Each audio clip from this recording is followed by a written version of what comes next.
안녕하십니까. 대형회계법인 최구호 회계사입니다. 자, 이번 두 번째 시간 사업비 정산과 관련된 말씀을 좀 드리도록 하겠습니다. 첫 번째 시간에서는 어떤 이제 사업계획서를 쓸 때 사업비 편성과 관련해서 각 항목마다 어떤 내용들을 편성할 수 있는지 이런 내용들을 말씀을 드렸고요.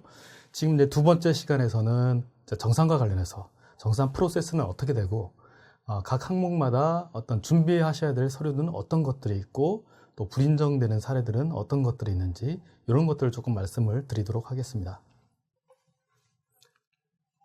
자, 사업비 정산 개요입니다. 일단 산업부 과제는 RCMS라는 시스템을 이제 쓰고 있는데요. 2019년부터 이제 몇 개 부처가 다 이제 RCMS로 조금 들어왔습니다. 그래서 이제 산업부, 중기부 이런 이제 부처들은 RCMS라는 시스템을 통해서 이제 사업비를 집행을 하고 정산을 하고 있습니다. 자, 그 정산 절차를 보시면 상시 점검과 최종 정산 이렇게 이제 크게 두 가지로 이제 나뉘는데요. 상시 점검이라고 하면 이제 과제 시작일로부터 해서 이제 매 3개월마다 이제 상시 점검을 이제 회계법인에서 하고 있습니다. 그래서 어떤 내용들을 뭐 보완을 해달라, 어떤 내용들은 이거 인정이 안 된다 이런 내용들 의견을 이제 적어드리고 있고요. 그리고 최종 정산은 과제 종료 후에 뭐 이제 뭐 2개월 또는 뭐 45일 내에 어떤 사용 실적 보고서를 제출을 하면 회계법인에서 또 이제 RCMS에 들어가서 정산을 하게 됩니다.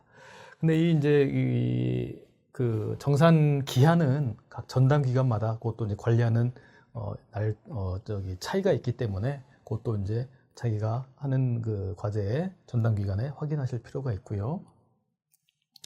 자, 이제 제출 기한 보시면 상시 점검 같은 경우는 이제 3개월마다 이제 실시를 하기 때문에 이제 3개월이 막 끝나고 나면 한 일주일 정도는 이제 좀 이제 정리하는 시간을 가지시고요. 그 이후에 이제 상시 점검을 실시를 하면 될 것 같습니다. 자, 그리고 최종 정산 시에는 이제 각 연차 또는 최종 연차가 끝나고 나서 2개월 이내 또는 이제 최종 연도는 45일 이내 이렇게 이제 제출해 주셔야지 회계법인이 RCMS에서 정산을 시작을 할 수가 있습니다. 거기서 이제 집행 마감을 하시고 보고서 제출을 누르셔야지 최종 점검을 시작을 하실 수가 있습니다. 그리고 마찬가지로 정산 기한에 대해서는 각 전담 기관에 확인하실 필요가 있고요.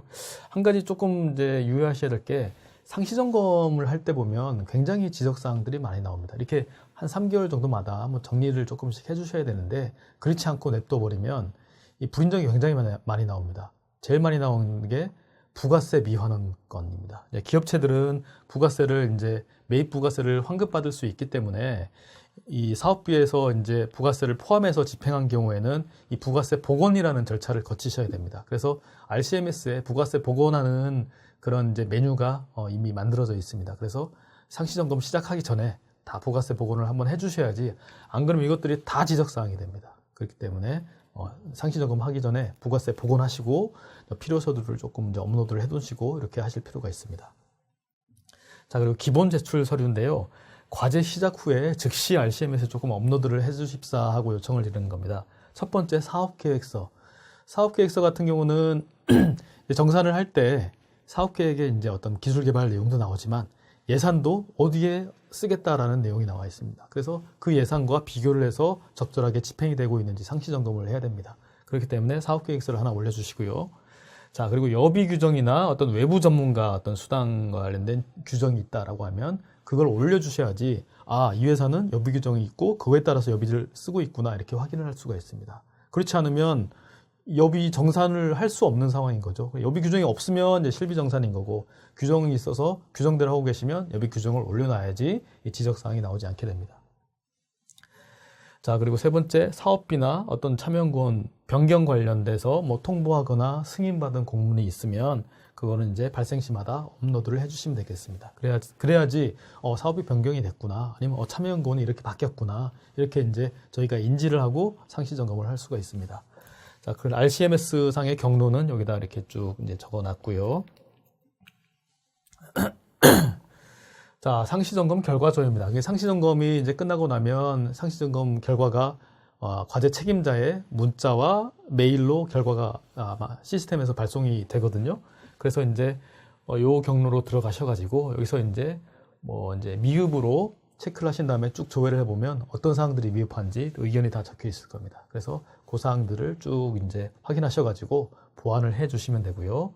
자, 보완 서류 등록하는 이제 경로는 이렇습니다. 그래서 이제 보완할 지출권을 선택해서 증bil 파일을 이렇게 일괄조를 클릭해서 뭐 수정 버튼을 누르시면 이렇게 이제 어떤 그 보완 서류를 추가하고 이렇게 하실 수가 있습니다. 자, 그리고 이제 최종 정산입니다. 과제가 어떤 뭐 연차가 끝났다든지 아니면 최종 연도가 끝났다든지 이렇게 됐을 때 최종 정산을 하게 되는데요. 자, 그래서 각 집행권에 대해서 뭐 업로드 안 된 것들이 있는지 그런 것들 한번 체크를 해 보시고, 자, 그리고 마지막 달 카드 사용액에 대해서는 카드 선결제 처리를 조금 하셔야 됩니다. 이게 이제 마지막 달 카드가 사실 다음 달 뭐 25일 뭐 이렇게 결제되는 경우가 많거든요. 그렇게 되면 그때까지 정산을 그냥 마냥 기다리고 있을 수는 없습니다. 그렇기 때문에 카드 선결제라는 기능을 만들어 놨습니다. 그래서 선결제까지 이제 하신 다음에 그 다음에 이제 집행 마감을 누르시고 보고서 제출을 누르시고 이렇게 하셔야지 회계법인에서 정산을 시작할 수가 있습니다. 요 버튼을 안 누르시면 시작 자체를 할 수가 없거든요. 그래서 기한에 맞게 요 절차들을 거치신 다음에 그 보고서 제출을 딱 클릭하시면 그제서야 회계법인에서 정산을 시작할 수가 있습니다. 그래서 이제 최종 정산을 할 때 회계법인에서 쭉 다시 한번 검토를 한 다음에 보완 사항이 있으면 다시 이제 보완 요청을 드릴 거고요. 그리고 이제 보완 사항들은 이렇게 쭉 RCMS에서 들어가서 이렇게 처리를 하시면 됩니다. 그리고 나서 보완이 다 되고 이제 뭐 어떤 불인정 금액이 있으면 불인정 금액에 대해서 서로 컨펌하고 이제 마지막으로 회계 정산 보고서가 발행이 되게 됩니다. 자, 그리고 이제 사업비 집행 또는 정산할 때 공통적으로 이제 주의하셔야 될 사항입니다. 자, 이제 어떤 사업비 계좌 문제 그리고 카드 문제가 이제 좀 중요한데요. 첫 번째, RCMS 계좌에서 직접 해당 거래처로 이체가 되어야 됩니다. 그래서 이제 RCMS에 이제 집행하실 때 보면 뭐 어떤 세금 계산서를 뭐 불러와서 그 업체한테 우리가 재료비 산 거를 뭐 이체를 해줘야 된다라고 하면 그 RCMS에서 그 업체 바로 그 계좌번호를 입력을 하셔서 그 업체로 바로 이제 대금이 지급될 수 있게 이렇게 하셔야 됩니다. 그리고 모든 항목들이 다 RCMS에 그 해당 업체로 바로 돈이 나갈 수 있도록 이렇게 이제 계좌번호를 입력을 해주셔야 되는데요. 예외적으로 인건비, 현금 인건비 또는 외화 송금 이런 것들은 이제 그 우리 회사 계좌를 거쳐서 나가도 인정을 해드리고 있는데, 왜냐하면 현금 인건비 같은 경우는 참여율이 100%가 아닌 경우도 많이 있고요. 그리고 이제 원천징수 문제도 걸려 있습니다. 그렇기 때문에 그런 것들은 회사 계좌로 빼와서 원천징수 문제라든지 또 참여율이 100%가 아니면 또 회사 돈까지 얹어가지고 직원한테 급여를 이체를 해주셔야 되잖아요. 그래서 그런 현금 인건비는 이제 회사 계좌로 매달 이제 예산 책정된 금액만큼 가져와서 이제 원천징수 문제 이런 것들 다 해결하시고 직원한테 지급을 하시면 되고요. 그때는 이제 회사 계좌에서 직원한테 지급한 이체 확인증을 하나로 추가적으로 올려주셔야 되겠죠. 자, 그리고 외화 송금한 거. 외국에서 우리가 어떤 뭐 물건을 사왔다라고 할 때 뭐 대부분 뭐 달러나 뭐 저기 위안화나 뭐 엔화 이런 것들을 이제 결제를 해주셔야 될 텐데, RCMS는 이제 원화밖에 안 되기 때문에 직접 해줄 수가 없습니다. 그래서 그런 경우에는 이제 외국환을 송금할 때 소요되는 경비들을 이제 은행에서 다 이제 그 송금을 하시고 그거에 해당되는 금액만큼 RCMS에서 회사 계좌로 이렇게 빼오시면 되겠습니다. 자, 그리고 두 번째, 카드를 쓸 때는 RCMS에 등록된 카드로만 집행을 하셔야 됩니다. 그냥 뭐 개인 카드로 쓴다든지 아니면 그냥 다른 이제 이 사업비 카드가 아닌 회사 법인 카드를 쓴다든지 이런 것들은 다 불인정 대상입니다. 그래서 카드를 쓰실 때는 RCMS에 등록된 카드로 집행을 하셔야 됩니다. 그래서 보통 과제를 시작할 때 카드를 뭐 새로 이제 많이 발급을 받으시는데요. 그 카드로 이제 집행을 하셔야 되고, 카드를 발급받고 나서 발급받았다고 이제 끝난 게 아니라 그 발급받은 카드를 RCMS에 등록하는 절차까지 거치셔야 됩니다. 그래서 등록 후에 그 카드를 쓰셔야지 사업비로 다 인정이 됩니다. 자, 그래서 사업비를 쓰실 때는 크게 두 가지를 좀 주의를 하셔야 됩니다. RCMS 계좌에서 직접 그 거래처로 돈이 지급이 돼야 된다. 자, 그리고 두 번째, 카드를 쓸 때는 사업비 카드, RCMS에 등록된 카드로만 집행을 해야 된다. 이 두 가지 반드시 좀 지켜주셔야 될 것 같고요. 자, 그리고 각 집행건마다 아래의 서류를 공통적으로 조금 첨부를 해 주셔야 됩니다. 어떤 이제 품위서, 지출결의서 이런 것들은 이제 회사에서 어떤 지출이 일어날 때 이제 뭐 작성하는 이제 서류가 되겠죠. 그래서 이제 회사의 규모에 따라서 뭐 품위서, 지출계획서 둘 다 만드는 회사도 있고, 어떤 회사는 뭐 지출계획서 하나만 만드는 회사도 있고, 굉장히 뭐 이제 뭐 직원 수가 많지도 않고 이런 회사들은 아예 둘 중에 뭐 아무것도 안 만드는 회사도 간혹 있습니다. 자, 그런 경우에 이제 둘 다 만들면 둘 다 올리시면 되고요. 둘 중에 하나만 만드시면 하나 그냥 그대로 올리시면 됩니다. 근데 아예 안 만드는 회사 같은 경우는 지출결의서 하나라도 좀 만드셔가지고 이 증빙들과 함께 한 세트로 RCMS에 딱 올려주시면 되겠습니다. 자, 그리고 이제 집행한 증빙은 우리가 세금 계산서를 받았으면 그 세금 계산서를 스캔해서 올리시면 되고요. 우리가 카드를 썼다. 카드 영수증 있잖아요. 그 카드 영수증 이제 올리시면 되고, 그리고 이제 물건을 샀을 때는 거래 명세서를 이제 받으셔야 됩니다. 우리가 어떤 재료를 샀으면 어떤 재료를 뭐 수량이 몇 개고 뭐 단가가 얼마고 해서 얼마를 샀는지 품목별로 쭉 이렇게 나오는 거래 명세서를 받아서 세금 계산서 또는 카드 전표랑 같이 한 세트로 이렇게 올려주셔야 됩니다. 자, 그리고 이제 RCMS에서 직접 지급을 하셨으면 뭐 이체 확인증은 필요 없는데요. 아까 말씀드렸던 뭐 현금 인건비를 우리 회사 계좌로 빼와서 이제 줬다든지 뭐 외화를 송금했다든지 이런 것들은 우리 회사에서 이제 지급한 이체 확인증을 또 추가적으로 올리셔야 됩니다. 자, RCM에서 직접 준 경우에는 올리실 필요는 없고요. 우리 회사 계좌에서 준 것들은 이체 확인증을 하나 올리셔야 됩니다. 그래서 이런 것들을 한 세트로 해서 스캔을 딱 해서 RCMS에 딱 올리시면 그걸 또 증빙을 저희가 이제 확인을 할 수가 있습니다. 자, 그리고 공통적인 불인정 사항입니다. 이제 바로 전에 말씀드린 거는 이제 집행하는 방법, 뭐 계좌에서 직접 거래처로 지급을 해라, 뭐 사업비 카드를 써라 이렇게 이제 말씀을 드렸고, 이제 불인정 사항입니다. 이제 그거에 반대되는 내용이겠죠. 첫 번째, RCMS 계좌에서 해당 거래처로 직접 이체하지 않은 경우. 아까 말씀드렸죠. 그렇게 이체를 해야 되는데 그렇게 안 하고 그냥 우리 회사로 가져와서 우리 회사 계좌에서 썼다든지, 아니면 우리 회사에서 먼저 지급을 하고 RCMS에서 우리 회사 계좌로 나중에 메꿔놨다든지 이런 것들은 인정이 안 됩니다. 예외적으로 뭐 현금 인건비나 어떤 외화 송금하는 거 이런 것들은 예외적으로 이제 인정이 되는 거고, 어떤 물건 사고 수입이 아닌 이상 그런 것들은 다 직접 이체를 해주셔야 됩니다.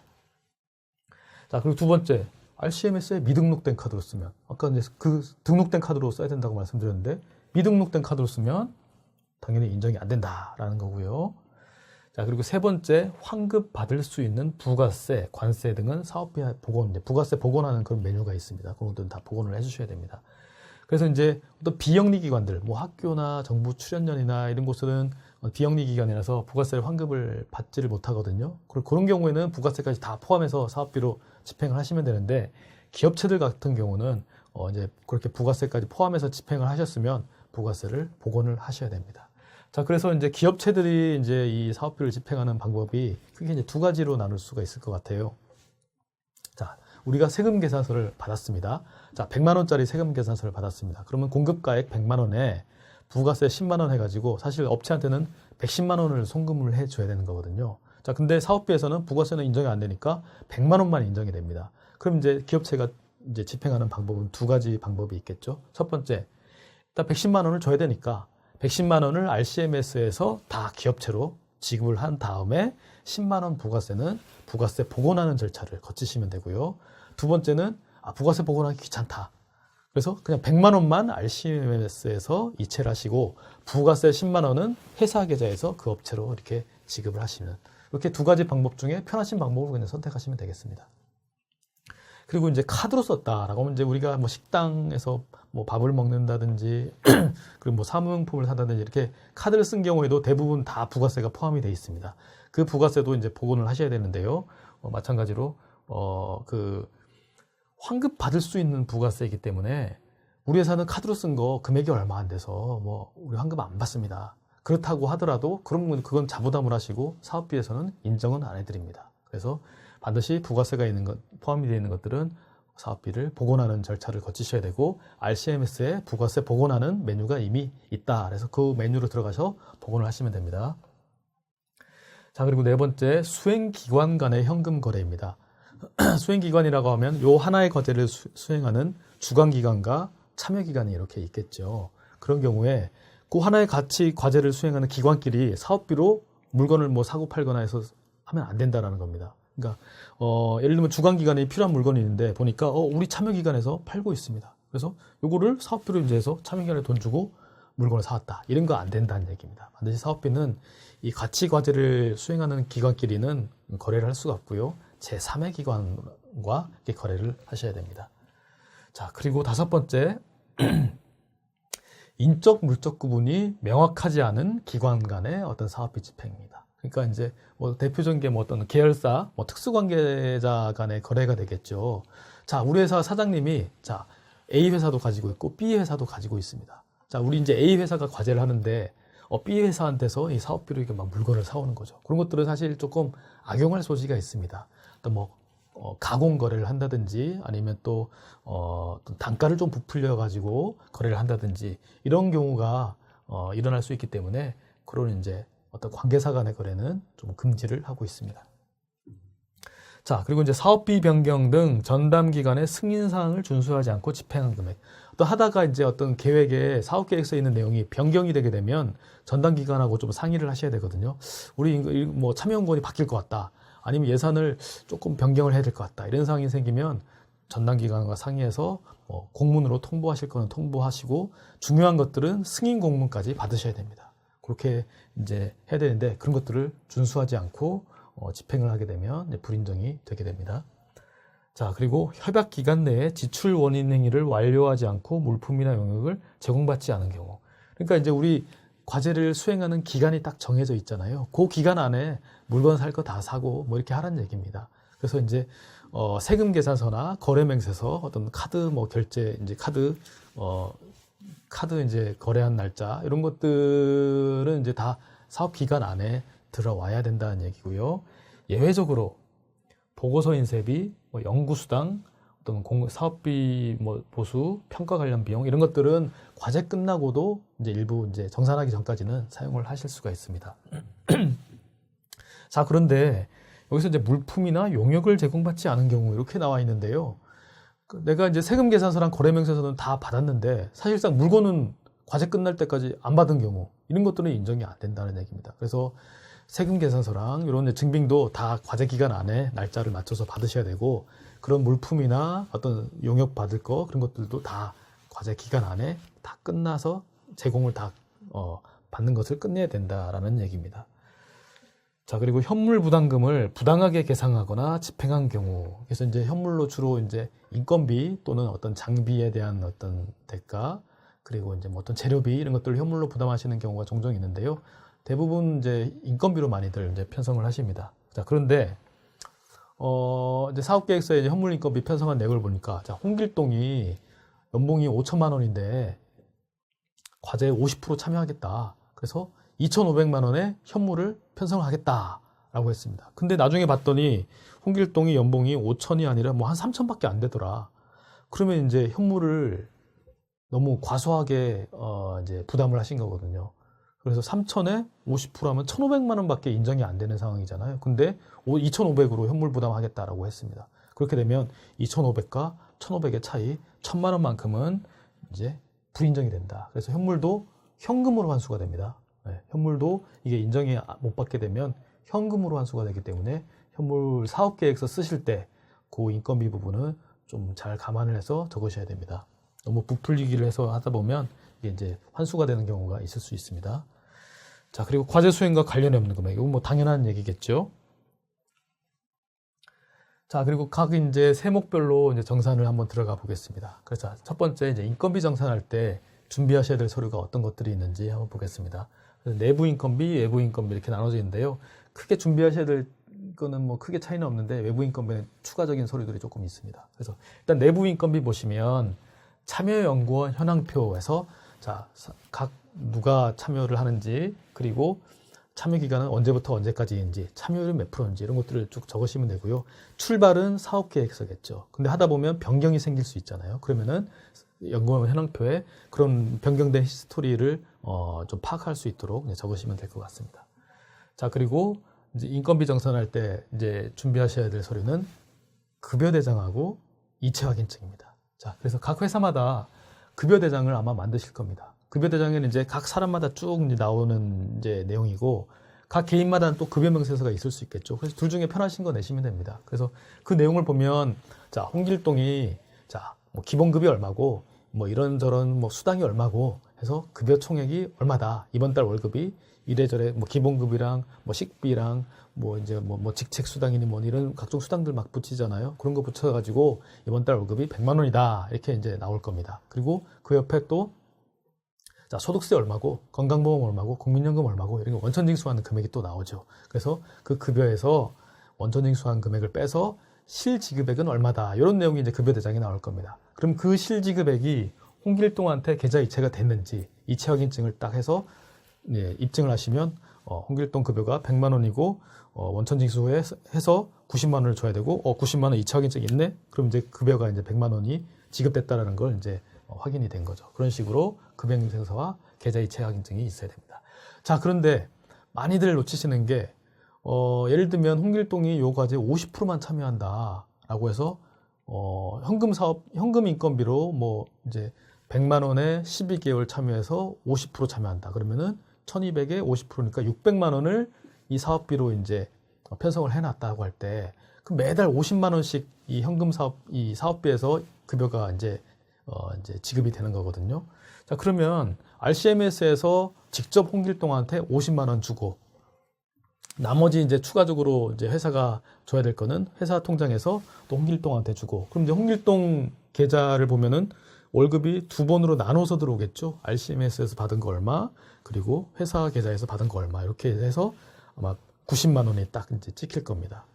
자, 그랬을 때 RCMS에서 50만 원 줬으면 나머지 40만 원은 회사에서 지급한 이체 확인증을 추가적으로 하나 올려놓으셔야 됩니다. RCMS에서 50만 원 준 걸로 그냥 끝내면 안 되고요. 추가적으로 회사에서 준 것까지 이체 확인증을 RCMS에 올려놔야지 RCMS에서 50만 원 나왔고 그리고 또 이제 회사에서 40만 원 지급했으니까 90만 원 정확하게 지급이 됐구나 이렇게 이제 인정을 받을 수 있습니다. 근데 회사가 지급한 거를 이체 확인증을 안 내면 이분은 급여가 그냥 50만 원이 되는 거거든요. 100만 원이 아니라. 그럼 50만 원에 50%에서 25만 원밖에 인정이 안 됩니다. 그렇기 때문에 반드시 이제 참여율이 100%가 아닌 분들은 회사가 부담하는 게 있고 RCMS에서 나가는 게 있고 이렇게 합쳐서 급여 대장이 있는 금액이 지급이 됐다는 걸 입증을 해주셔야 되고요. 그래서 이제 현금 인건비를 쓸 때 이제 이것도 마찬가지로 방법이 두 가지가 있을 수 있습니다. 자 50만 원 RCMS에서 지급을 하고 나머지 회사가 내야 될 거는 회사 계좌에서 홍길동한테 주고 이렇게 하는 방법이 있고 자, 두 번째 방법은 RCMS에서 매달 회사 계좌로 50만 원씩 갖고 옵니다. 그럼 회사 계좌에서는 추가적으로 회사가 부담해야 될 것까지 합쳐가지고 홍길동한테 한 방에 이렇게 지급하는 방법이 있을 수 있겠죠. 이 두 가지 방법 중에 마찬가지로 편하신 방법으로 처리를 하시면 될 것 같습니다. 자, 그리고 신규 채용 연구원 같은 경우는 건강보험 자격특실 확인서를 내야 됩니다. 그래서 신규 채용이 맞는지 옛날부터 있던 직원이 아니냐 이런 것들을 이제 확인을 해야 된다라는 얘기거든요. 그래서 건강보험 자격특실 확인서를 보면 이 홍길동이 우리 회사에 언제 건강보험을 가입을 했는지가 나옵니다. 그래서 그 날짜를 보고 신규 채용이냐 아니냐 이렇게 판단을 하고 있고요. 자, 그리고 이제 뭐 개인별로 건강보험 자격특실 확인서뿐만 아니라 뭐 4대 보험 가입자 사업장 가입자 명부가 있거든요. 그런 걸로 뭐 대체를 하셔도 됩니다. 자, 그리고 참여연구원이 변경이 있었다, 아니면 뭐 참여율이 변경이 있었다, 뭐 기간의 변경이 있었다, 이런 것들이 이제 변경이 생기면 전담 기관에 즉시 통보를 해주셔야 됩니다. 자, 그리고 외부 인건비 같은 경우는 마찬가지로 뭐 연구원 허용표랑 어떤 이제 계약서가 있어야 됩니다. 우리 회사랑 얼마 이 과제에 참여하는 조건으로 얼마를 주겠다. 그래서 이제 그 대금 지급한 거랑 계좌 이체 증명을 이제 해주셔야 되고요. 사실 외부 인건비 같은 건 급여명세서라기보다는 어떤 뭐 사업소득 또는 기타 소득으로 아마 지급을 하실 테니까 원천징수 영수증을 아마 제출하시면 될 것 같고요. 그리고 이제 외부 다른 그 기타 비영리 기관에 속하신 분 같은 경우는 그 기관에 기관장 확인서를 제출을 하셔야 되고요. 그리고 마찬가지로 건강보험 자격특실 확인서를 제출을 해야 됩니다. 그래서 이분이 프리랜서인지 아니면 어디 비영리 기관에 소속된 분이 맞는지 이런 것들을 확인해야 됩니다. 근데 다른 기업체에 소속된 분은 안 된다고 말씀드렸죠. 그래서 건강보험을 보니까 다른 기업체에 소속이 돼 있더라. 그러면은 외부 인건비 자체를 쓰실 수가 없는 분이 됩니다. 그래서 그 부분은 다 그냥 불인정, 1년치가 그냥 다 불인정될 수가 있기 때문에 외부 인건비를 편성하실 때는 그분의 소속이 다른 기업체가 아닌지 꼭 확인하시고 이제 집행을 하셔야 됩니다. 자, 인건비 쪽에서 나오는 이제 자주 나오는 불인정 사항들인데요. 자, 현물 인건비는 이제 회사가 내야 되는 거지 이 사업비에서 빼다가 이 지급하는 게 아닙니다. 그래서 현물 인건비를 현금으로 지급한 경우 이런 건 이제 당연히 안 되고요. 현물로 부담하기로 돼 있는 거는 이제 RCMS에서 현물을 그냥 등록만 해주시면 됩니다. 매달 얼마씩 그냥 등록만 해주시면 되고요. 자, 그리고 어떤 인력 변경이 있었는데 그 즉시 이것들을 통보를 하셔야 되거든요. 그래서 이제 이런 것들을 변경 통보를 하지 않고 그냥 내 마음대로 차명고를 바꿔가지고 인건비를 집행했다. 이런 것들은 인정이 되지 않습니다. 그리고 개인 계좌로 이체하는 겁니다. 요새는 사실 다 은행 거래를 하시잖아요. 옛날같이 뭐 급여 봉투 만들어가지고 매달 봉투에다 넣어주는 회사는 아마 지금 없을 겁니다.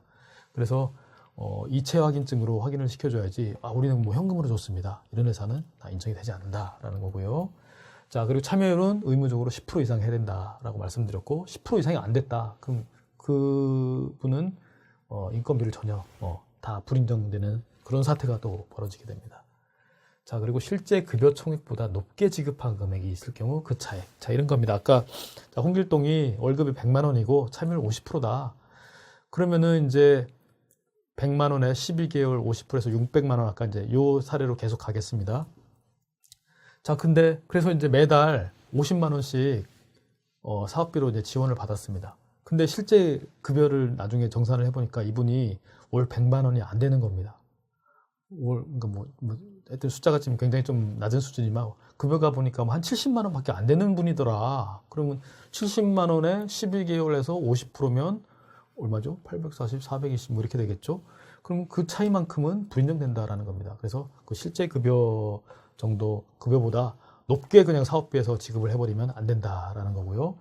그리고 이제 반대로 사업계획서에는 100만 원이라고 했는데 실제 홍길동 급여가 한 150만 원 되더라. 그럼 더 지급한 거는 회사에서 이제 지급을 했겠죠. 그런 것들은 이제 뭐 불인정할 거는 없겠죠. 근데 100만 원이라고 사업계획에 적어놨는데 실제 보니까 100만 원 안 되더라. 그러면 차액만큼 불인정이 된다라는 거고요. 자, 나머지는 한번 보시면 될 것 같고, 자, 신규 채용 참여연구원의 현금 인건비는 그 용도로만 써야지 다른 용도로 변경을 할 수가 없습니다. 뭐 기존 인력 인건비로 뭐 변경해서 쓰겠다, 아니면 뭐 재료비로 변경하겠다, 이런 거 안 됩니다. 신규 채용 인건비는 원래 현물이 원칙인데 신규 채용을 하면 현금으로 인정해주겠다. 고용 창출을 지금 장려를 하고 있잖아요. 그래서 이제 인정을 해줬는데 그거를 신규 채용 인건비가 남았다 그래서 다른 용도로 활용을 할 수 없게 막아놨습니다. 그래서 신규 채용 인건비는 타 용도로 전용이 안 된다. 주의를 하실 필요가 있고요. 나머지는 한번 읽어보시면 될 것 같습니다. 자, 학생 인건비 정산입니다. 이제 학생 인건비 주로 이제 대학에 해당되는 얘기겠죠. 그래서 한번 쭉 읽어보시면 될 것 같고, 이제 학생 같은 경우는 건강보험 자격득실 확인서를 내야 됩니다. 그래서 이 학생이 혹시 취직한 건 아닌지, 이런 간혹 하다 보면 이미 취직을 했는데도 이 학생 인건비로 등록이 돼서 인건비를 지급하는 경우가 있거든요. 그래서 건강보험으로 취직 여부를 먼저 확인을 시켜 주셔야 됩니다. 자, 그리고 불인정 예시 한번 보시면, 네, 쭉 한번 보시면 될 것 같고요. 학생 인건비는 이제 그냥 간단하게 패스하도록 하겠습니다. 자, 연구시설 장비 및 재료입니다. 자, 공통적인 준비 서류는 제출결에서 카드로 샀으면 카드 전표, 세금 계산서를 받았으면 세금 계산서, 그리고 이제 거래 명세서, 이렇게 이제 한 세트로 준비를 해 주시면 되겠습니다. 자, 그리고 이제 한번 이런 것도 쭉 읽어보시면 될 것 같고요. 자, 그리고 외자 구매를 했다. 그러니까 외국에서 우리가 수입을 했다라고 하면 수입 절차를 거쳐서 이제 국내에 반입을 해야 되겠죠. 그래서 이제 뭐 인보이스, 패킹 리스트, 수입 신고 필증, 그리고 외국함 송금한 거, 이런 것들을 한 세트로 준비를 해 주셔야 되고요. 이 수입 신고 절차를 거치셔야지, 그렇지 않고 그냥 뭐 핸드캐리로 그냥 가져왔다, 뭐 이렇게 하는 거는 사실 정당한 절차를 거치지 않고 밀수를 한 거거든요. 그런 것들은 인정이 안 됩니다. 이 사업비를 쓸 때는 적법한 절차를 거쳐서 쓰신 것만 인정을 해드리지, 불법적으로 이제 한 거에 대해서는 인정이 안 되고 있다라는 거고요. 한번 나름 쭉 보시면 될 것 같습니다. 네. 자, 그리고 여기 밑에서 세 번째 보면 시약 재료 구매 내역서에서 500만 원 이상인 거를 이제 대해서는 구매 내역서를 하나 써주셔야 되는데요. 아까 사업비 편성 부분에서 단일 품목이 2천만 원 넘어가는 거는 필요성 검토서를 작성하라고 이제 말씀드렸었고, 또 정산 단계에서는 어떤 한 품목을 500만 원 이상 샀다라고 하면 시약재료 구매 내역서를 작성을 하셔야 됩니다. 그래도 이제 장비가 아니라 어떤 재료 같은 거를 뭐 500만 원 이상이나 한 품목을 샀어? 너무 많이 산 거 아니야? 양산에 쓴 거 아니야? 이런 것들을 이제 좀 소명을 하셔야 되거든요. 그래서 시약재료 구매 내역서 양식이 정해져 있습니다. 그래서 그 어떤 것들을 샀고 용도는 어떻게 썼다라는 거를 이제 작성을 해서 제출을 하시면 되겠습니다. 자, 부인정 예시입니다. 한번 쭉 보시면 될 것 같고요. 자, 협약 시 사업계획서에 기재되지 않은 범용성 장비를 사면은 인정이 안 됩니다. 근데 재료나 이런 것들은 이제 요 과제 뭐 바로 투입되는 그런 것들은 이제 사업계획서에 미처 누락이 됐을 수도 있겠죠. 그러니까 소액의 그런 것들은 그냥 자유롭게 변경해서 쓰실 수 있는데 어떤 범용성이 있는 장비 같은 경우는 협약할 때 사업계획서에 기재된 경우에만 구매를 할 수가 있다. 그래서 뭐 PC, 프린터, 복사기 이런 뿐만 아니라 범용성이 있는 어떤 특정 장비 이런 것들도 다 구입을 하시려면 협약할 때 사업계획서에 품목을 적어가지고 선정평가에서 인정이 된 경우에만 살 수 있고 최근 11월 달에 바뀐 규정을 보면 어떤 비영리 기간은 원래 이제 살 수 있었고요. 현금 인건비 인정 분야를 수행하는 그런 기업체들은 범용성 장비도 협약 시 사업계획서에 품목이 안 적혀 있어도 살 수 있도록 바뀌었습니다. 자, 그리고 또 마찬가지로 어떤 범용성 소프트웨어 이런 것들은 사업계획서에 없으면 안 되고요. 자, 그리고 3천만 원 이상의 외주용비는 아까 협약할 때 사업계획서에 그런 것들을 이제 승인을 받아야 된다라고 말씀드렸죠. 자, 그리고 최종년도 협약기간 종료 2개월 전까지 납품 완료되지 않은 연구 장비. 장비 같은 경우는 과제 끝나고도 계속 쓸 수 있는 거고 소모성이 아니기 때문에 과제 끝나기 최소한 2개월 전까지는 구입을 완료를 해야 된다라고 이제 말씀을 드렸습니다. 자, 그리고 수행기간으로부터 구입한 어떤 뭐 임차한 이런 장비, 재료비 이런 것도 안 된다고 말씀드렸죠. 주관기간과 수행기간 간에 사업비로 거래하는 거는 안 됩니다. 자, 그리고 나머지는 한번 쭉 읽어보시면 될 것 같고요. 자, 그리고 연구활동비 준비서류입니다. 마찬가지로 뭐 지출결의서부터 해서 카드전표, 거래명세서는 이제 공통적으로 똑같습니다. 자, 그리고 국외협의. 국외협의는 사실 요새 이제 코로나 때문에 국외를 나갈 수가 없어서 다 아마 국외협의 못 쓰고 다른 용도로 지금 변경을 아마 하시고 계실 것 같습니다. 자, 국외협의 같은 경우는 국외협의를 쓸 수 있는 날이 빨리 왔으면 좋겠네요. 자, 국외협의 같은 출장 보고서가 있어야 되고요. 그리고 내부에 규정이 있으면 그 규정에 따라서 출장협의 지급하시면 됩니다. 그리고 이제 출입국일 확인 가능 서류가 있어야 됩니다. 그러니까 이제 정말 그 나라에 갔다 왔는지 입증을 해야 된다는 얘기거든요. 그래서 출입국일 확인 이제 증명원이 있습니다. 그런 거를 떼시거나 아니면은 우리가 비행기 탈 때 요 티켓에 요만큼 조그맣게 찢어주는 보딩 패스 있잖아요. 그런 것들로 내셔도 되겠습니다. 자, 그리고 전문가 활용비. 전문가 활용비는 이제 전문가한테 어떤 자문 확인서를 받아야 됩니다. 언제 어떤 내용으로 자문을 받았는지 그 자문한 내용 간단하게 요약해서 간단하게 좀 정리를 해서 자문 내역서를 하나 제출하시고 자문수당을 지급하시면 되겠습니다. 그리고 마찬가지로 전문가 활용비 자문수당을 지급할 때도 이게 원천징수 문제가 있습니다. 아마 사업소득 또는 뭐 기타 소득으로 이제 지급을 하셔야 될 텐데요. 그런 경우에 이제 또 원천징수 문제가 걸려 있지 않습니까? 그렇기 때문에 원천징수를 하시고 세후 금액을 지급을 하셔야 됩니다. 근데 간혹 보면 원천징수 안 하고 그냥 다 지급하는 회사들이 있더라고요. 그러면 안 됩니다. 그런 경우 이제 세금 탈루가 되는 거거든요. 그렇기 때문에 반드시 적법한 절차를 거쳐서 사업비를 집행을 하셔야 됩니다. 그리고 나머지는 한번 보시면 될 것 같고요. 자, 그리고 국내여비 같은 경우는 회사 여비 규정이 있으면 여비 규정대로 집행을 하시되 여비 규정을 제출하시면 된다라고 말씀드렸고 출장지 방문 증빙이 있어야 됩니다. 예를 들면 우리 회사가 서울에 있는데 제가 뭐 대전으로 출장을 갔다 왔습니다.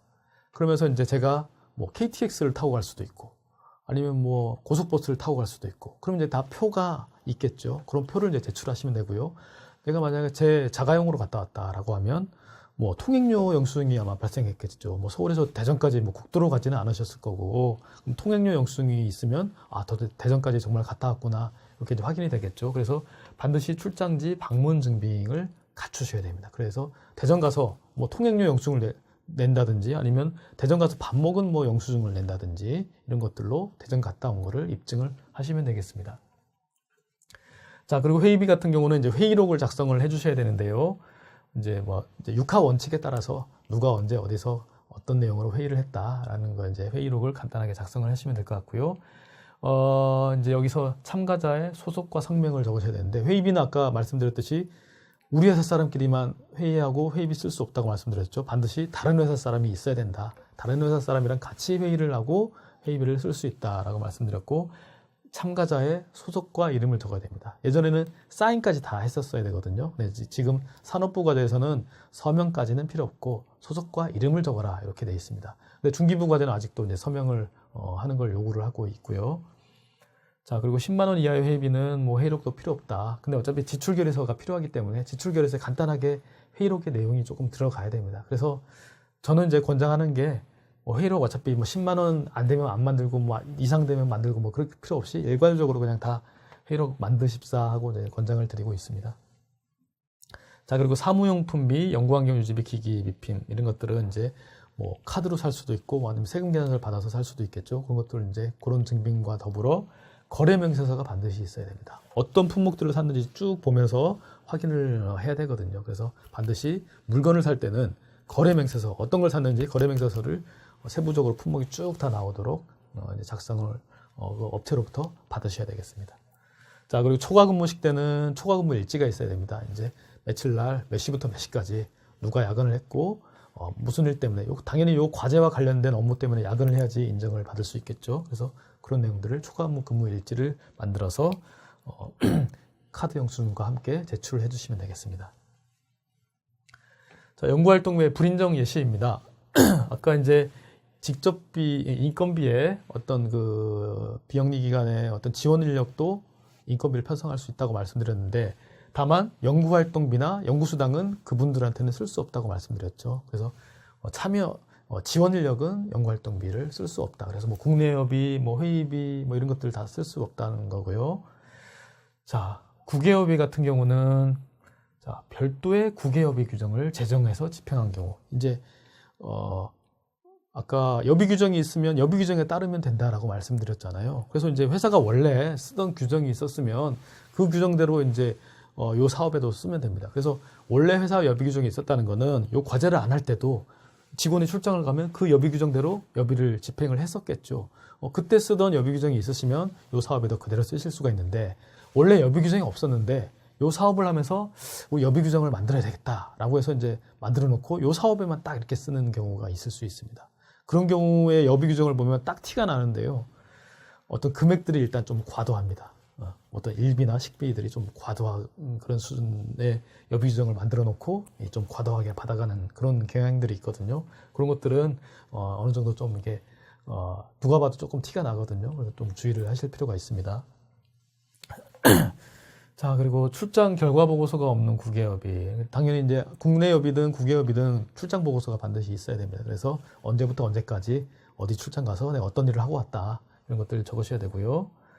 자, 그리고 인쇄복사비 같은 경우는 신문구독료 당연히 안 되는데, 어떤 과제 관련된 기술 전문 어떤 신문은 인정이 될 수 있겠습니다. 그리고 이제 사업계획서에 반영되지 않은 공공요금, 판공비, 찬조금 이런 것들 당연히 안 될 내용이라는 거 아실 수 있을 것 같고요. 자, 그리고 연구개발 서비스 활용비에서 어떤 시험 분석 검사비 이런 것들은 수행기관 간에 거래하는 거 아까 안 된다고 말씀드렸죠. 근데 이제 예외적으로 이 시험 분석비에 한해서는 비영리 기관에 한해서 어떤 자체 어떤 장비, 연구시설을 공동 어떤 실험 장비실 이런 데가 있거든요. 그래서 거기에서 쓰고 이 사업비로 이제 흡수를 했다라는 것들은 자체 기관에서 이제 시험 분석 결과서 이렇게 도장 찍어주는 게 있으면 이제 인정을 하고 있습니다. 그래서 이제 일반 기업체는 아마 해당이 안 될 거고요. 당연히 이제 비영리 기관에 일단 한해서 돼 있고 학교나 출연연이나 어떤 시험 분석 기관 이런 데들이 과제를 하실 때 거기에 이제 어떤 공동 활용하는 장비가 있으면 그거에 대한 사용료를 내고 이렇게 시험 성적서, 기관장 확인서 받으시고 이렇게 쓰실 수가 있습니다. 자, 그리고 이제 전문가 활용비를 쓸 때 수행기관 소속 직원이라든지, 그러니까 우리 회사 직원한테 뭔가 발표를 시키고 전문가 활용비를 지급하고 당연히 안 되겠죠, 우리 회사 사람. 그리고 이제 참여기관 사람한테도 그런 이제 수당을 지급하는 것은 인정이 되지 않습니다. 자, 그리고 이제 전문가 활용비 지급 단가를 초과해서, 그러니까 각 전담 기관마다 어떤 단가를 정해놓은 기관들이 있을 수 있습니다. 그래서 그런 이제 세부 관리 지침을 만들어 놨으면 그 지침에 따라서 이제 지급을 해야 되고, 일단 회사에 규정이 있으면 회사 규정을 먼저 따르시고요. 그리고 전담 기관에서 정해놓은 지침이 있으면 그걸 따르시고요. 없으시면 이 전문가 활용비는 어느 정도 적정한 사회통념상 인정되는 수준에서 쓰시면 될 것 같습니다. 그리고 나머지 쭉 보시면 뭐 해당 과제에 무관한 어떤 교육비, 고용보험 환급 가능한 교육비, 그리고 연구 과제에 무관한 도서, 뭐 이런 것들 당연히 뭐 이제 보시면 아실 만한 내용일 것 같습니다. 근데 이제 연구 과제 무관한 도서 이런 것들도 정산하다 보면 어떤 인문학 책, 그리고 아니면 역사책 이런 것들을 이제 사시는 경우가 종종 있습니다. 그래서 이 과제가 직접적으로 관련이 있는 기술 관련 책만 인정이 되는 거거든요. 그래서 그런 것을 불인정하겠다라고 하면 구구절절 또 이렇게 뭐 답변을 하시는 경우들이 있습니다. 뭐 기본적인 뭐 인문이 이 교양이 쌓여야지 그걸 바탕으로 기술과 융합의 시대에 뭐 이런 걸 과제를 수행할 수 있다. 뭐 이렇게 뭐 답변하시는 분들이 있는데요. 인정이 안 되고요. 그리고 좀 간접적인 부분도 영향이 있을 수는 있겠죠. 직접적으로 기술과 관련이 있는 기술 서적만 이제 인정을 받을 수 있다라는 거고요.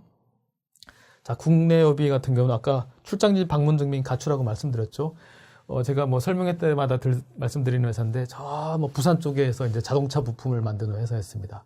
그런데 이제 출장비를 계속 이제 쓰는 거죠. 근데 어디를 갔냐면 그 현대차 연구소가 화성 그 남양 쪽에 있잖아요. 그 현대차 남양 연구소로 매주 한 번씩 출장을 갔습니다. 그래서 뭐 이제 주유비도 쓰고 뭐 이렇게 이제 주유비만 썼던 것 같아요. 그래서 이제 출장 보고서랑 주유비 영수증을 냈는데 여기서 문제가 주유 영수증이 회사 옆에서 주유한 영수증이었습니다. 그래서 제가 통행료 영수증을 달라 하더니 고속도로가 너무 막혀가지고 제가 국도로 갔다 왔습니다. 부산에서 경기도까지 너무하지 않습니까? 아니 그러면은 거기 가서 어차피 왔다 갔다 시간도 많이 걸릴 텐데 밥 먹은 영수증이라도 좀 달라 그랬더니 그 갔더니 그 회사에서 밥을 사줘가지고 밥값도 안 들었습니다. 그러면은 이제 아무것도 입증할 게 없는 거잖아요. 그래서 그 여비가 다 불인정됐던 그런 사례들이 있습니다. 그래서 국비를 쓸 때는 항상 이 투명성이 가장 많이 요구되는 항목들입니다. 그래서 누가 이렇게 소명 요청을 했을 때 내가 투명하게 입증할 수 있는 그런 것들만 이제 사업비로 집행을 하실 수가 있고요. 자, 그리고 과도한 주유비. 자, 우리 회사에 여비 규정이 없습니다. 자, 그래서 그럼 실비정산이라고 말씀드렸죠. 자, 그러면 이제 우리 회사가 서울에 있는데 어디 갔다 그럴까요? 자, 성남에 출장을 갔다 왔습니다. 그래서 제가 성남 가가지고 10만 원치 딱 주유를 하고 왔습니다. 그래서 10만 원 주유비 영수증을 내면서 사업비로 10만 원을 썼습니다. 이 경우에 10만 원을 다 인정해 줄 거냐? 실비정산인데 10만 원 영수증 있지 않느냐? 인정해 줄 거냐? 이런 문제가 또 생기겠죠. 그렇지만 10만 원 중에 한 1, 2만 원 정도를 이제 썼을 거고 나머지 연료는 제 차 연료 탱크에 남아 있겠죠. 그래서 그 실비만큼 만 인정이 되고 남아있는 연료에 대해서는 이제 인정이 되지 않겠습니다. 그래서 그 왕복 거리에다가 유가 연비 이렇게 적용해서 이제 그 주유비를 인정을 해드리고 있고요. 이렇게 아마 따져보면 보통 한 150원 이내에서 다 해결이 됩니다. 그래서 키로당 왕복 거리에다가 150원 이내에서 이렇게 주유비만 인정이 되고요. 참여연구원이 아닌 자에게 지급된 여비. 그러니까 우리 회사 안에서도 이 과제에 참여하는 인력이 있을 거고 그렇지 않은 인력이 있겠죠. 근데 같이 출장을 갔습니다. 그래서 저는 참여연구원인데 이분은 참여연구원이 아닙니다. 그 경우에 같이 출장 가서 같이 밥 먹고 뭐 숙박비도 같이 이제 방 하나씩 잡아서 자고 뭐 이랬을 때 제 것만 인정이 되지 참여연구원이 아닌 분 거는 인정이 안 된다라는 거고요. 자, 그리고 회의비 및 초과 근무식 때와 중복 지급된 출장식 때 이런 겁니다. 제가 오늘 1박 2일로 저기 대전에 출장을 갔습니다. 그래서 이제 오늘 저녁에 저는 이제 대전에서 숙박비도 다 집행하고 대전에서 자고 왔습니다. 근데 오늘 저녁에 서울에 있는 우리 회사에서 다른 참여연구원들이 회의비를 썼는데 그 회의록에다가 제 이름을 넣어놨습니다. 이건 말이 안 되죠. 이게 허위를 쓴 거잖아요. 그런 것들은 이제 크로스 체크를 해서 이제 불인정이 된다. 야근식 때도 마찬가지죠. 저는 대전에 있었는데 오늘 저녁에 야근 일지에 제 이름이 들어가 있다. 당연히 안 되겠죠. 이것들은 허위로 쓴 것들은 크로스 체크가 돼서 불인정이 되기 때문에 사실대로 잘 적으셔야 됩니다. 자, 그리고 사무용품비랑 연구환경 유지비인데요. 자, 컴퓨터 및 주변기기 이런 것들은 좀 범용성이 있는 그런 거고, 이제 회사가 또 기본적으로 갖춰야 될 그런 성격들의 어떤 물건이기 때문에 그런 것들은 인정이 되지 않고요. 자, 그리고 과제 수행과 직접적인 관련이 없는 물품, 비소모성인 물품 이런 것들은 사무용품으로 쓸 수가 없습니다. 그래서 이제 뭐 화이트보드, 어떤 뭐 서류함 이런 것들은 이제 좀 비소모성 물품이라고 볼 수 있겠죠. 그래서 그런 이 써서 없어지는 소모성이 아니라 비품 성격의 것들은 사무용품으로 쓸 수가 없다. 그리고 명함첩 같은 경우는 좀 직접적으로 기술 개발 활동과 관련이 없다라고 이제 볼 수 있겠죠. 그래서 이 두 가지 판단 기준을 가지고 사무용품을 쓰시면 되겠습니다. 자, 그리고 연구환경 유지비 중에서 사업계획서에 구체적으로 명시되지 않은 부분, 아까 제가 첫 번째 시간에서 말씀드렸지만 연구환경 유지비는 뭘 사겠다라고 하는 품목을 구체적으로 적어 놓으셔야 됩니다. 그렇지 않고 연구환경 유지비 100만 원 이렇게 쓰시면 그 돈은 쓸 수 없는 항목이 돈이 돼 버리거든요. 그리고 만약에 그렇게 썼다라고 하면 그거 다 불인정 대상입니다. 그래서 구체적으로 품목을 좀 명시를 해 놓으실 필요가 있고요. 자, 회의비 같은 경우는 아까 회의록 가출하고 말씀드렸죠. 그리고 참가자의 소속과 성명을 적으셔야 되고 서명까지는 이 산업부가 대해서는 필요 없다라고 말씀드렸습니다. 자, 그리고 주류 등 유흥성 경비가 포함되어 있는 회의식대.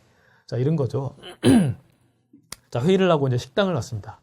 뭐, 예를 들면 뭐 삼겹살집에 갔습니다. 그래서 이제 뭐 삼겹살 시키고 공깃밥 시키고 된장찌개 시키고 이렇게 해서 이제 먹었습니다. 근데 또 삼겹살에 소주가 빠질 수 없잖아요. 그래서 이제 소주를 시켰습니다. 그랬을 때 좀 이제 결제하고 나갈 때 보면 요새는 식당에서 먹은 영수 중에 쭉 뭐 먹으니까 쭉 나오잖아요. 뭐 삼겹살 몇 인분, 공깃밥 몇 개, 소주 몇 병 이렇게 딱 나옵니다. 자, 딱 이랬을 때 이렇게 해가지고 영수증을 제출하게 되면 자, 주류 등 유흥성 경비가 포함되어 있는 회의식대입니다. 그래서 이 영수증에 나오는 소주값 4,000원만 불인정되는 게 아니라 이 전체 금액까지 다 불인정됩니다. 왜냐하면 이거는 건전한 회의의 어떤 목적의 어떤 식비가 아니다. 유흥성의 식비다. 이렇게 조금 해석을 하거든요. 그렇기 때문에 거기 나오는 영수증 금액 전액이 다 불인정된다라는 거 주의하시고 국비로 이렇게 술 드시면 안 되겠습니다. 자, 그리고 외부기관 참석자 반드시 있어야 된다고 말씀드렸죠. 그리고 이격지 회의비, 밤 12시 이후에 집행된 회의비, 주점에서 집행한 회의비. 그러니까 이격지 회의비는 우리 회사가 뭐 어디 종로에 있는데 저 어디 강남 가서 회의는 종로에서 해놓고 강남 가서 뭐 회의비를 썼다. 이런 것들은 좀 이게 그 개인적인 용도로 쓴 거 아니냐 이런 이제 의심을 받을 수가 있습니다. 그래서 어떤 같은 행정단위 안에서, 그러니까 서울 같은 경우는 뭐 같은 구 안에서 아니면은 뭐 지역의 어떤 시, 군 이런 데서는 뭐 그 시, 군 안에서만 집행을 하도록 투명하게 조금 이제 관리를 해주셔야 되겠습니다. 그리고 밤 12시 이후, 이거는 뭐 12시 이후까지, 뭐 늦게까지 회의하고 밤 12시 넘어서 이렇게 회의비를 썼다라고 하기는 조금 어려움이 있겠죠. 실제 그런 일이 있었다고 하더라도 그날은 회의비를 조금 자제를 해주실 필요가 있겠습니다. 그리고 주점에서 집행한 회의비, 무슨 호프, 뭐 이런 데서 이제 뭐 딱 봐도 이런 이거 술집인데 여기서 술을 안 먹을 수가 없는데 이런 것들은 이제 인정이 안 됩니다. 자, 그리고 회의비는 3만 원, 식비랑 다과비랑 합쳐서 3만 원 한도가 적용이 된다라는 거고요. 자, 초과 근무 식대 마찬가지로 여비처럼 참여원건이 아닌 사람의 야간 식대는 인정이 되지 않습니다. 자, 그리고 식대로 증빙한 내용이 커피, 음료수, 과자 등 식사로 판단할 수 없는 경우. 그러니까 뭐 요새는 또 배달 많이 시켜 먹으니까요. 뭐 도시락을 시켜 먹는다든지, 뭐 피자를 시켜 먹는다든지 이런 것들은 이제 뭐 식사라고 볼 수 있잖아요. 식사 대용으로 볼 수 있는 것들은 뭐 이제 야간 식대로 인정이 되는데, 저는 다이어트를 합니다. 그래서 그냥 밥 안 먹고 저는 저녁에 야간 식대로 커피를 사 먹겠습니다. 이런 것들은 인정이 안 된다는 얘기입니다. 야근 식대이기 때문에 식사로 할 수 있는 것들만 인정이 되지 커피를 먹겠습니다. 이런 것들은 이제 인정이 안 되니까 조금 다이어트를 하실 때는 이 커피나 이런 것들은 사업비로 쓰실 수는 없다라는 거고요. 자, 평일 점심시간 때 당연히 야근할 때 먹는 거니까 이제 안 될 거고요. 자, 그리고 출장비, 회의비 지급과 중복 지급된 야간식 때 아까 말씀드렸죠. 자, 그리고 주류 구입 등이 포함된 야간식 때 회의랑 똑같습니다. 회의비도 주류가 포함되어 있으면 안 되고요. 야간식 때도 야근하려고 밥 먹은 건데 거기 술 들어가 있으면 안 되겠죠. 그리고 뭐 호프집, 뭐 이런데 유흥 성격의 사업장에 집행한 야간식대 이런 것들은 안 된다는 얘기입니다. 이런 경우가 이제 정산하다 보니까 발생을 하더라고요. 이제 야근 식대를 썼는데 보니까 투다리 이렇게 딱 찍혀 있는 겁니다. 그래서 투다리면 오뎅탕에 소주인데, 그래서 이제 투다리는 주점 성격이기 때문에 이건 야근 식대로 인정할 수가 없다. 그랬더니 답변이 왔습니다. 저희 투다리 가서 오뎅탕에 소주 먹은 게 아니라 오뎅탕에 공깃밥을 먹었습니다. 술 안 먹었습니다. 이렇게 이제 소명이 오는 경우가 있더라고요. 그렇지만 실제 정말 그랬을 수도 있겠죠. 그렇지만 국비를 사용하는 입장이라면 그런 것들도 조금 신경을 써주셔야 되겠습니다. 그래서 어떤 유흥 성격의 사업장에서 집행을 하시면 안 된다라는 거고요. 이제 초과금 음식 때는 1인당 보통 이제 10,000원이 적용되는데 어떤 전담 기간에 또 7,000원 적용되는 경우도 있습니다. 그래서 각 전담 기간마다 좀 확인을 해보실 필요가 있겠습니다.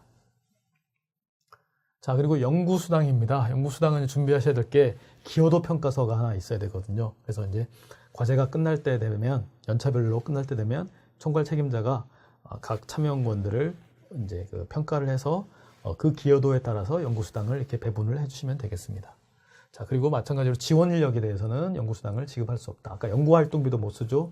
연구수당도 지급을 받을 수가 없습니다. 자, 그리고 연구수당도 기여도 평가서와 개인별로 이체 확인증이 있어야 되겠습니다. 자, 불인정 예시 보시면 예산 초과해서 쓰는 거 당연히 안 되고요. 기여도 평가라든지 어떤 합리적 기준 없이 그냥 나눠준 거, 그리고 총괄 책임자 또는 참여연구원이 단독으로 지급받은 경우, 아까 연구수당 한도가 2가지 있다고 말씀드렸잖아요. 그 이제 한도를 말씀드릴 텐데, 단독으로 지급받은 경우. 근데 참여력이 한 사람밖에 없다라고 하면 단독으로 지급받을 수 없겠죠. 그런 경우는 이제 예외고요. 자, 그리고 인건비를 협약 시 사업계획서 금액보다 감액하여 실집행 인건비의 20%를 초과하여 집행한 경우. 이게 뭐냐면은 연구수당은 인건비의 20%까지만 연구수당을 편성을 하고 지급할 수가 있습니다. 근데 이제 과제를 하다 보니까 인건비가 남아버렸습니다. 그래서 이제 우리가 처음에 인건비 1,000만 원에 20%에서 연구수당 200만 원을 맥시멈으로 딱 20%까지 잡아놨습니다. 근데 이제 정산할 때 보니까 인건비가 좀 남아버렸습니다. 1,000만 원을 다 쓴 게 아니라 한 100만 원 남겨가지고 900만 원밖에 안 썼다. 그럼 연구수당도 900만 원에 20%인 180만 원까지만 집행을 할 수 있다라는 그런 얘기고요. 그리고 1,000만 원을 다 썼지만 인건비에서 불인정이 나와버렸다라고 하면 그 불인정을 제외한 금액에다가 20%에서 연구수당을 그렇게 이제 20%까지만 인정을 받을 수 있다. 그래서 이제 인건비의 20% 맥시멈 이렇게 연구수당을 편성해 놓으시면 인건비 잔액이 남거나 인건비에서 불인정이 나와버리면 연구수당도 연동이 돼서 불인정이 나올 수 있다라는 거 주의를 하셔야 될 것 같고요. 임금과 통합하여 집행한 경우, 그러니까 연구수당은 임금하고 조금 명확히 구분해서 지급을 하셔야지 그냥 임금에다가 녹여가지고 이렇게 지급하는 거는 인정이 안 됩니다. 자, 그리고 아까 이제 어떤 이제 불성실 수행이라든지 이제 성실하게 했지만 중단된 경우에는 50% 감액, 불성실은 연구수당을 아예 집행할 수가 없고요. 자, 개인별 연구수당 한번 말씀드렸죠. 우리 회사에 편성된 연구수당의 총 금액의 50%까지, 그리고 개인별 편성된 인건비의 50%까지, 이 2가지 한도를 지키셔야 되고요.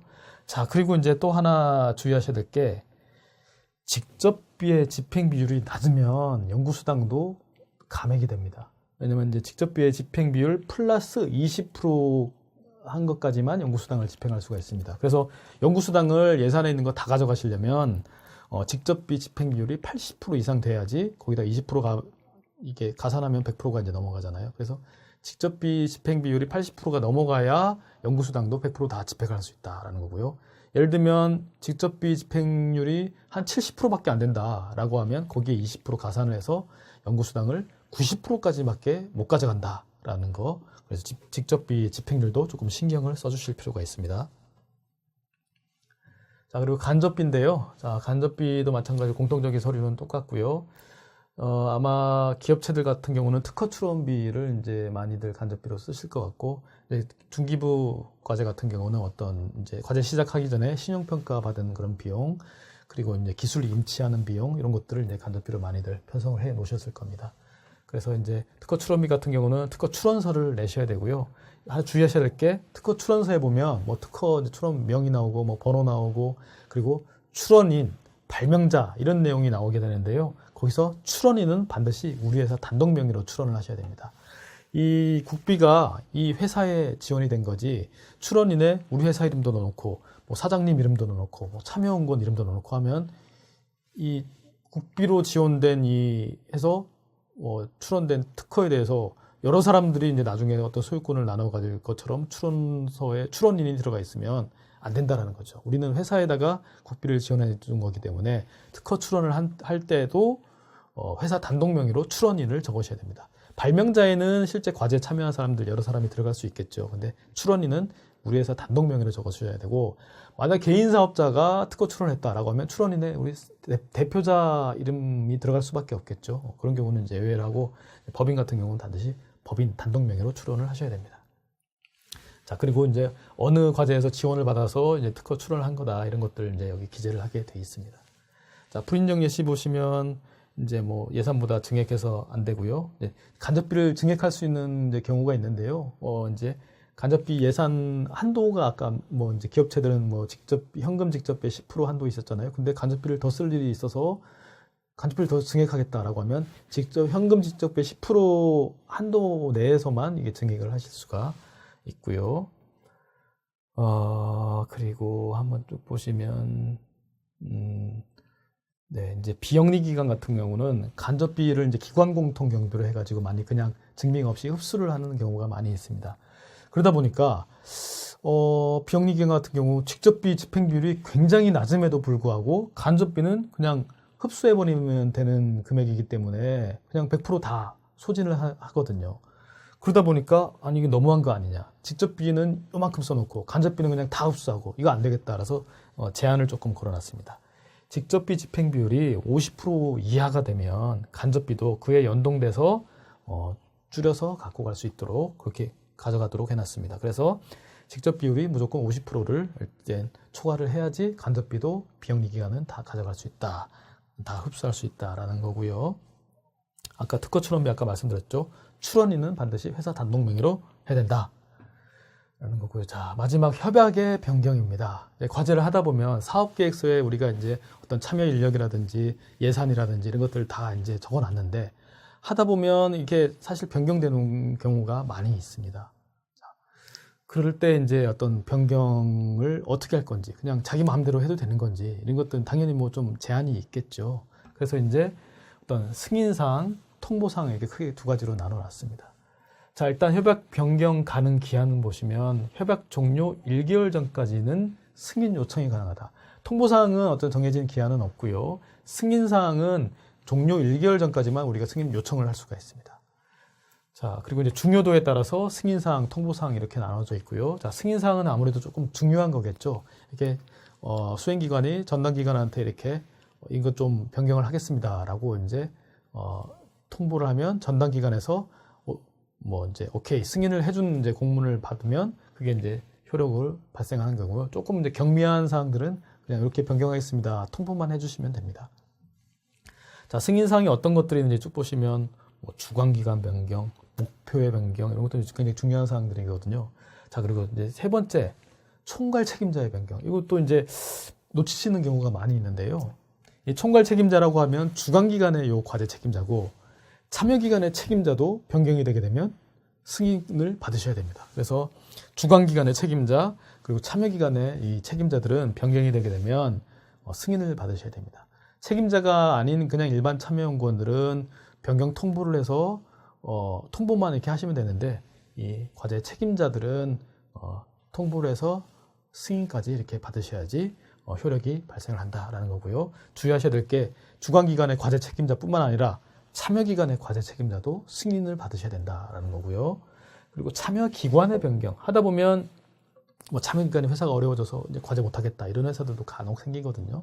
그런 경우에는 참여기관을 바꿔서 이제 과제를 계속 수행할 수가 있는데 그런 경우에 참여기관을 변경할 때도 전담기관과 협의를 해서 승인을 받아야지만 참여기관을 변경하고 계속 과제를 수행할 수가 있습니다. 자, 그리고 3천만 원이 넘어가는 어떤 장비나 시설을 뭐 새로 집행하거나 이제 계획이 없던 거를 이제 사거나 아니면 계획을 잡아놨는데 뭐 다른 거를 사거나 이런 것들을 할 때는 승인을 받으셔야 됩니다. 그리고 3천만 원 사기로 했는데 안 사기로 한 경우 그런 것들도 이제 승인을 받고 다른 용도로 변경을 하셔야 됩니다. 그리고 6번 보시면 수행 기간, 어떤 과제를 우리가 뭐 1년 하겠다라고 했는데 시간이 좀 더 필요하다. 한 3개월만 연장해달라. 이런 것도 기간을 변경하는 것도 이제 승인 사항입니다.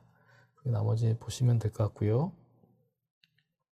자, 통보사항은 아무래도 조금 경미한 사항들이겠죠. 그래서 뭐 주소 변경, 대표자 이런 변경이고요. 이제 두 번째가 이제 자주 발생하는 사항인데 이런 건 좀 즉시 통보를 해주셔야 됩니다.